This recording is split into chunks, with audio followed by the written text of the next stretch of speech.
Thank you sir. पूरे गैलवे परिवार को मेरा अभिनंदन। गैलवे परिवार में जब मैं गैलवे परिवार कह रहा हूं तो मेरा मतलब उन सभी से है जिन्होंने कभी भी गैलवे परिवार को छुआ है और जो भविष्य में छूने वाले हैं, सब किसी भी तरीके से, चाहे वो गेस्ट बन के आए या हमारे कभी साथी रहे, कहीं और किसी कंपनी में चले गए। मैंने क्रिएटर से सबके लिए प्रार्थना मांगी है, सबके लिए मंगल मांगा है, क्योंकि एक बात क्लियर है, हम सब उसी परमपिता परमात्मा का अंश है।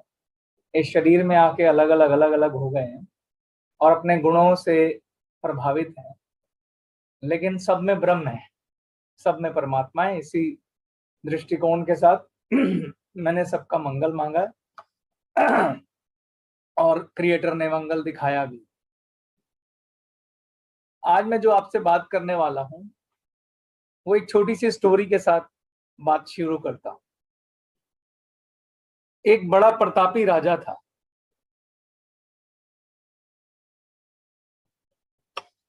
बड़े सारे राज्य उसके अधीन थे, चक्रवर्ती सम्राट था। लेकिन वक्त का पहिया बदला, उस पर दुश्मनों ने आक्रमण किया। अंदर का सेनापति मिला हुआ था, और जैसा कि हमेशा होता है, जब अंदर से कुछ गद्दार होते हैं तो बड़े बड़े राजा हार जाते हैं। तो उस वजह से उस राजा की उस युद्ध में हार हुई और उसको भागना पड़ा। वो एक सुरंग से निकल के जंगल में भाग आया अकेला, और जंगल जंगल भटकने लगा। खाने के लालसे पड़ गए, खाने के लाले पड़ गए। टाइम बीतता रहा, कभी वृक्ष से कुछ तोड़ के खाया, कभी कुछ खाया। जरा कल्पना कीजिए, एक राजा जिसके आगे 56 भोग आते हैं, सेवक सेविकाएं हमेशा उसके आगे रहती हैं, उसके लिए कितनी बड़ी विपत्ति थी। और वो बड़ा तकलीफ में इधर उधर भटकते भटकते एक साधु के आश्रम में पहुंचा। उसने उनको प्रणाम किया तो साधु को अपनी विपदा बताई। तो साधु ने उसको एक अंगूठी दी, एक हाथ में पहनने वाली अंगूठी। उन्होंने कहा, हे राजन, जब तुम्हें लगे ना कि तुम बिल्कुल हार गए हो, कोई आशा नहीं बची, सारी उम्मीदें टूट गई हैं, तब तुम इस अंगूठी को खोल लेना, उससे पहले मत खोलना। राजा ने साधु को प्रणाम किया और वो वापस आगे बढ़ गया। फिर से जंगलों में धक्के खाता रहा, समय बीतता रहा। आखिर एक दिन राजा बिल्कुल निराश हो गया। उसे लगा अब जीवन में कोई आशा नहीं बची, मुझे इस जीवन का त्याग कर देना चाहिए। उसने आत्महत्या करने का डिसीजन लिया, क्योंकि वो कहता था कि भाई अब मैं थक गया। वो पेड़ के नीचे बैठा जब ये विचार कर रहा था, तभी उसकी नजर उस अंगूठी पे पड़ी और उसने सोचा अब इससे बुरा वक्त क्या होगा कि जब मैं अपने जीवन का अंत ही करने लगा हूं, तो चलो मैं एक अंगूठी एक बार खोल लेता हूं। तो उसने उस अंगूठी को खोला तो उसमें एक महामंत्र लिखा हुआ था, और वो महामंत्र मैं आपको बताने जा रहा हूं। वो महामंत्र था, हे राजन, ये वक्त नहीं रहेगा। हे राजन, ये वक्त नहीं रहेगा। जैसे ही उसने इस बात को पढ़ा, उसके अंदर फिर से एक आशा जगी कि ओके, वक्त बदलेगा। वही हुआ। मुश्किल से एक महीना और बीता था तो उसका सेनापति उसे ढूंढता हुआ आ गया और उसको बोला, हे राजन, हम आपको बहुत दिनों से ढूंढ रहे हैं, आप चलिए, हमने अपना राजपाट वापस जीत लिया है और हम सब आपका इंतजार कर रहे हैं। वो वापस राजा बना, उसने फिर कहीं युद्ध लड़े, वो चक्रवर्ती सम्राट बना। पिछली बार से भी ऊंचा राजपाट उसका हो गया। इतना ऊंचा हो गया, इतना ऊंचा हो गया कि वो अय्याशी में उतर आया। शराब, नृत्य की, पूरे विलास में डूब गया। इतना नशे में डूब गया कि उसने साधु संतों का सम्मान तक करना बंद कर दिया। एक दिन बिल्कुल नशे में था तो अचानक उसकी नजर उस अंगूठी पे पड़ी, और इस बार उसने घमंड में खोला है, जब उसने खोला तो उसमें वही महामंत्र लिखा था, हे राजन, ये वक्त नहीं रहेगा। वक्त बदलता है दोस्तों, और यही हमारा जीवन है। वक्त हर पल बदलेगा, बदलाव ही सृष्टि का नियम है। कोई भी चीज स्थायी नहीं है। फिर स्थायी क्या है? स्थायी है आपका एटीट्यूड, आपका नजरिया, जो कि आपके ज्ञान पे निर्भर करता है। सेम घटना अलग अलग व्यक्तियों के जीवन में होती है और उन सबका नजरिया अलग अलग होता है उसको देखने का। सेम घटना सबके जीवन में होती है, मगर अलग अलग नजरिया होता है सबका देखने का, और ये नजरिया उनका ज्ञान तय करता है, और यही नजरिया उनको सागर से पार ले जाता है। मैं इस सेशन में काफी आध्यात्मिक मोड में हूं, लेकिन फिर भी मैं आपको कुछ प्रैक्टिकल और व्यवहारिक उदाहरण देता हूं। ऐसी अनगिनत कहानियां हैं जहां लोग ऊपर से नीचे धरातल पर गिर गए और फिर उठे और फिर ऊपर पहुंचे, और पिछली बार से भी ऊपर पहुंचे। मैं खुद उसका उदाहरण हूं, मेरे जीवन में ऐसा 4-5 बार हुआ। अगर मैं नेटवर्क मार्केटिंग का उदाहरण दूं, तो जिस समय मैं नेटवर्किंग करता था, सरबजीत जी जानते हैं कि मेरे साथ ऐसा हुआ था। जब मैंने नेटवर्किंग की थी, मैंने बुलंदी को छुआ था, और जैसे उनके सेनापति हुए थे, कुछ हमारे यहाँ भी थे तो उन्होंने दूसरी कंपनी, उस समय वो थोड़ी कंपनियां आई थी, ऐसा बार बार होता है, और हमारा पूरा नेटवर्क तोड़ के ले गई थी, और मैं और सरबजीत दो अकेले व्यक्ति बचे पूरे इंटायर नेटवर्क के अंदर। सरबजीत मेरी डायरेक्ट था।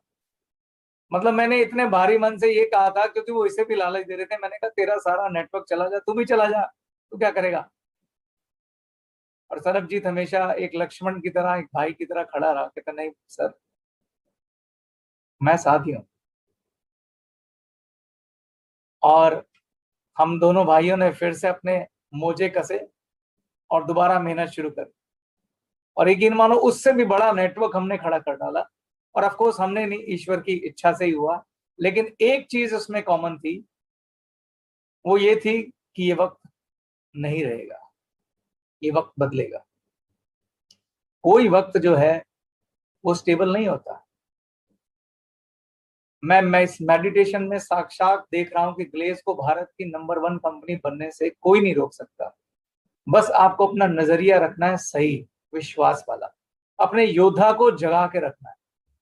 कुछ नहीं होता, गिर गए तो क्या हुआ, आगे 10 बार फिर गिरेंगे, गिर के फिर उठेंगे। जब जीवन में उतार चढ़ाव आना ही है, तो हम अपने अंतर मन की शक्ति तो मजबूत रखें। मेरे से किसी ने कहा कि यार आपकी कंपनी काफी डाउन हो गई इस कोरोना में। मैंने कहा सर, एक कमरे के मकान में रहता था, 7 लोग रहते थे, मेहनत करी, ईश्वर ने उस मेहनत में आशीर्वाद डाला और यहां तक पहुंचा दिया।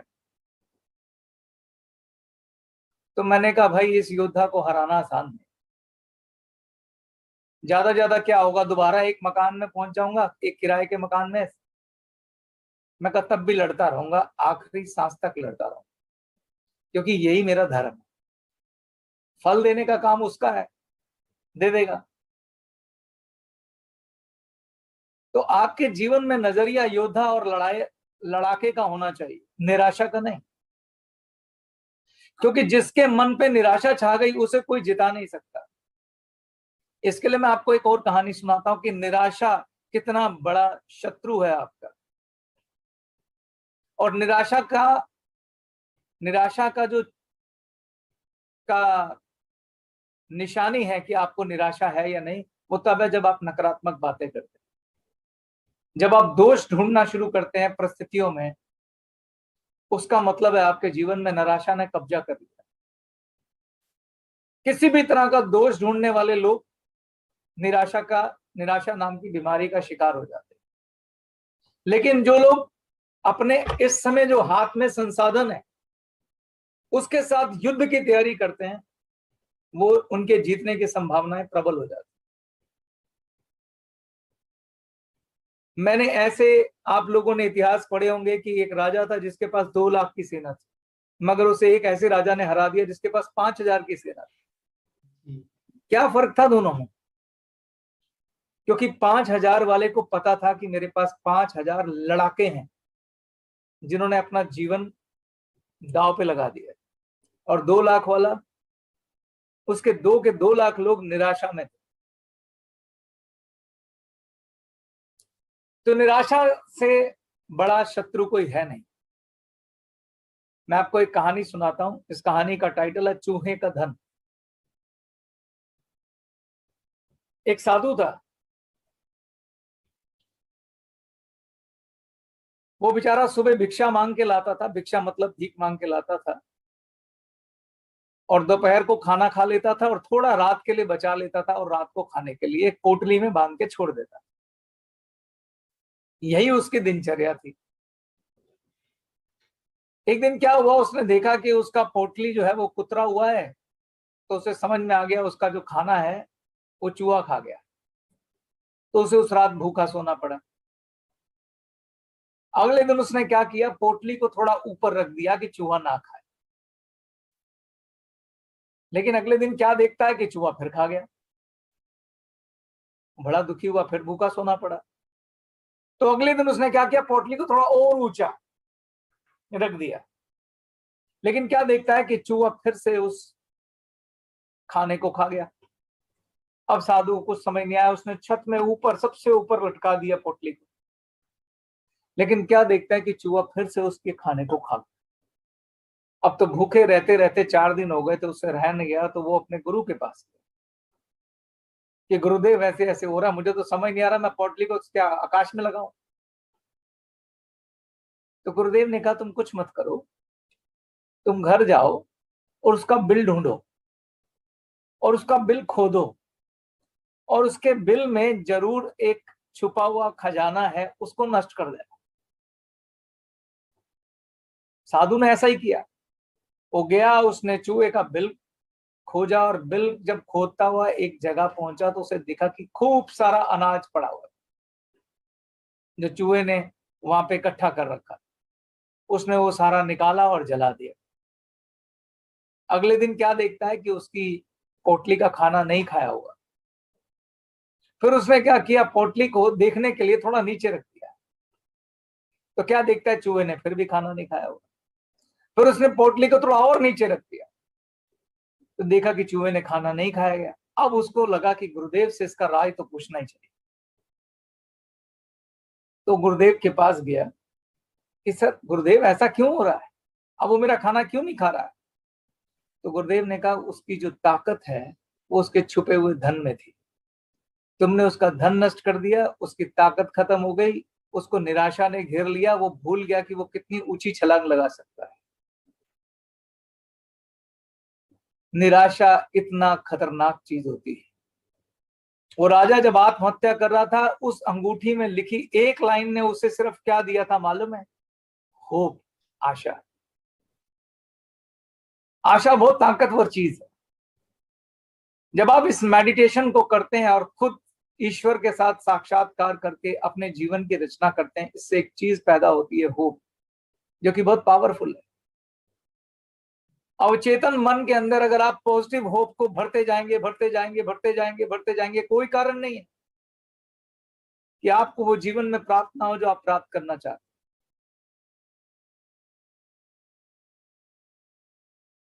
आज गूगल पे ऐसी कहानियां ढूंढिए जिन्होंने फेलियर से सक्सेस प्राप्त किया, आपको अनगिनत कहानियां मिलेंगी। जिसमें एक कहानी बहुत फेमस है, मैंने कई बार अपनी स्पीच में पहले भी बोली है। अमेरिका के राष्ट्रपति थे अब्राहम लिंकन। वो जितने भी राष्ट्रपति हुए अमेरिका के, उनमें सबसे महान राष्ट्रपति आज तक माने जाते हैं। जैसे हमारे देश में महात्मा गांधी की इज्जत होती है, ऐसे ही अब्राहम लिंकन की इज्जत होती है। यानी he is one of the greatest personality in America. यहां तक कि हमारे भारत की किताबों में भी उनका जिक्र होता है, अब्राहम लिंकन का। अब्राहम लिंकन जो हैं अमेरिका के 16वें राष्ट्रपति थे और 1861 में 1861 में वो राष्ट्रपति बने। आपको उनके जीवन की कुछ कहानी बताता हूं, मुझे बताना कितने भाग्यशाली थे। 21 साल की एज में उनका पूरा का पूरा बिजनेस फेल हो गया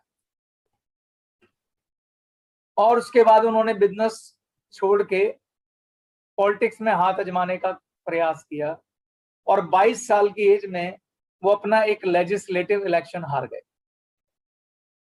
फिर उन्होंने सोचा चलो बिजनेस कर लेता हूं। उन्होंने अपना दोबारा बिजनेस शुरू किया, लेकिन 24 साल में वो भी पूरा बिजनेस कोलैप्स हो गया। 26 साल की आयु में उनकी पत्नी का देहांत हो गया, जिसकी वजह से उन्हें नर्वस ब्रेकडाउन हो गया 27 साल की एज में, यानी वह टोटली मेंटली डिस्टर्ब डिप्रेशन वाले पर्सन हो गए। फिर उन्होंने हिम्मत जुटाई, दोबारा प्रयास किया, 34 पॉलिटिक्स में फिर से हाथ आजमाए राजनीति में। 34 साल की एज में वो कांग्रेस का इलेक्शन हार गए। 36 साल की एज में दोबारा कांग्रेस का इलेक्शन हार गए। 45 साल की एज में सीनेटर का इलेक्शन हार गए। 47 साल की एज में वो अमेरिका का वाइस प्रेसिडेंट का इलेक्शन हार गए। 47 साल की एज में यहां तक कि सीनेटर का इलेक्शन भी हार गए और 52 वर्ष की आयु में वो अमेरिका के राष्ट्रपति बने। ये अब्राहम लिंकन के जीवन के फेलियर की कहानी। वो नेता जिसे पूजा जाता है, उसने कितने फेलियर्स हैं देखिए, लेकिन इस सब फेलियर की कहानी में एक चीज कॉमन रही होगी जो आप अपनी बुद्धि से भी सोच सकते हैं, वो है होप, आशा। उन्होंने लड़ना नहीं छोड़ा। अगर आपको मैंने इतने फेलियर गिनाए हैं तो आपके पास दो दृष्टिकोण है इसको देखने के। एक तो आप ये देखेंगे कि कितने फेलियर हुए, या दूसरा दृष्टिकोण है उन्होंने कितनी लड़ाइयां लड़ी। फेलियर आपको सिखाता है, फेलियर से अच्छा कोई टीचर नहीं है आपका। जिन लोगों के नेटवर्क गिरे हैं उन्हें ये नहीं सोचना चाहिए कि, उन्हें सिर्फ सीखना चाहिए कि अगली बार ऐसा क्या करें कि नेटवर्क हमारा स्टेबल रहे, बिजनेस हमारा स्टेबल रहे। इस बार की मेहनत ऐसी हो कि हम अपने बिजनेस को बच्चों को देके जाएं, क्या गलतियां हुई हमसे, कहां चूक हुई। फेलियर आपको सिखाने के लिए आता है।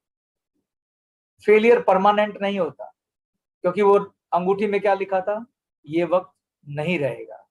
तो आपके जीवन में जो घटनाएं होती हैं वो आपको सिखाने के लिए होती है। वॉल्ट डिज्नी, आप सब वॉल्ट डिज्नी को जानते होंगे। आपने मिक्की माउस देखा होगा, डोनाल्ड डक देखा होगा, टॉम जेरी देखा होगा। उसके मालिक हैं डिज्नी। 20वीं सेंचुरी में, 20वीं शताब्दी में उनको सबसे जीनियस क्रिएटिव आदमी माना जाता है। उन्होंने डिज्नीलैंड बनाया और आपको जान के हैरानगी होगी कि इसी व्यक्ति को एक न्यूज़पेपर में अपने स्ट्रगल के टाइम में जब ये नौकरी करते थे तो इसीलिए निकाल दिया था कि आप क्रिएटिव नहीं है, ये वक्त नहीं रहेगा।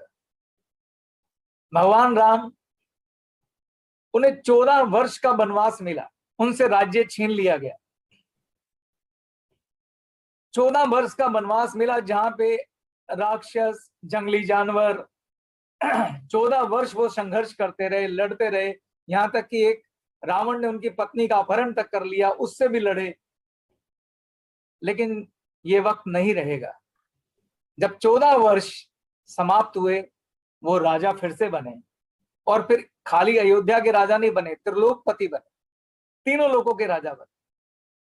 तो विपत्ति का समय का मतलब ये नहीं है कि हमारा भविष्य अंधकार में, उसका मतलब यह है कि आप अपनी लड़ाई जारी रखिए, हो सकता है भविष्य उससे भी अधिक सुनहरा हो।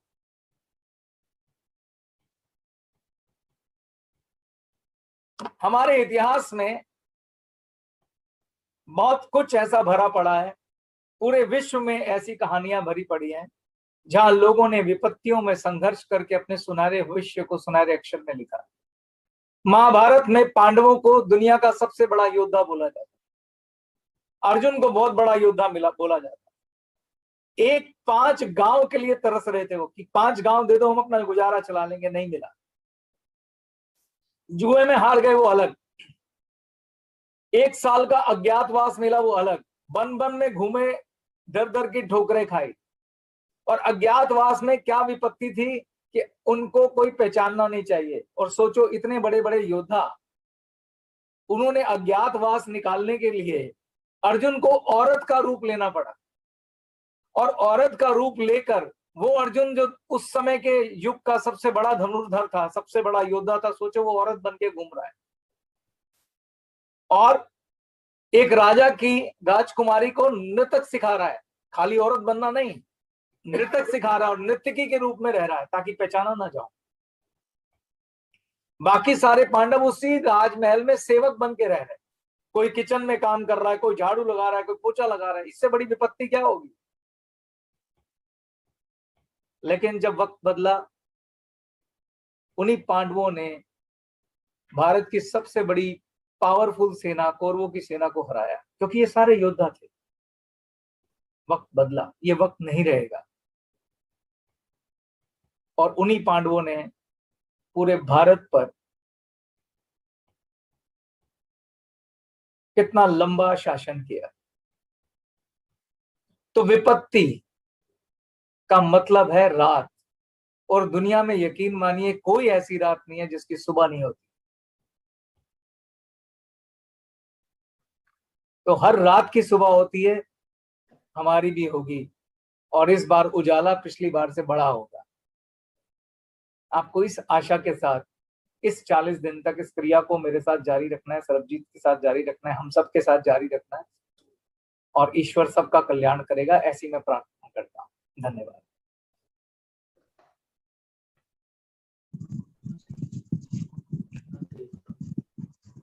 बहुत खूब sir, thank you so much.